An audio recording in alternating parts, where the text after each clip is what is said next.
Red Cross volunteers from Dayton are on standby in Florida, ready to take on Tropical Storm Isaac. Good evening, I'm Megan O'Rourke. Alexa Ashwell has been following the local group, and she's live with the latest on their efforts.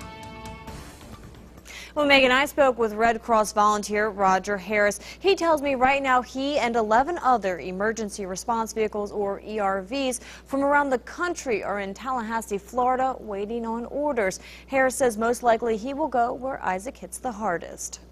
With hurricane warnings now stretching west of New Orleans and as far east as the Florida Panhandle, Dayton Red Cross volunteer Roger Harris is forced to play the waiting game. This morning we were in Orlando, and we loaded our truck with supplies, and we drove to Tallahassee, and we'll know in the morning then where we go from here.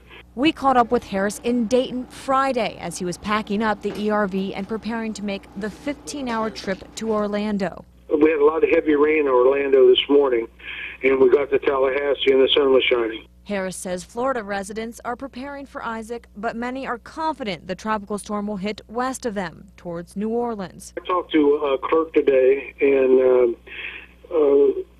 she's from here in the Tallahassee area, and she wasn't really concerned because she heard it was going to go west of here.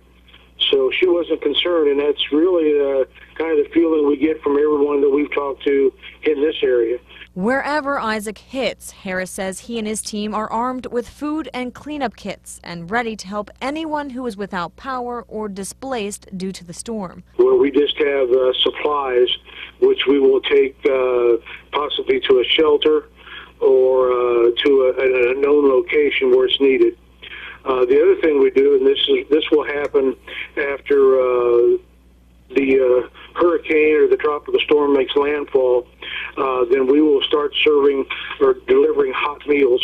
Harris says he is even prepared to head to New Orleans if necessary, a city that is on high alert, remembering the devastation Hurricane Katrina caused 7 years ago. I don't know exactly what our role would be at that point, but I'm sure that we would have to step up our efforts because we would have to probably bring in other people because we would be serving such a large number of people.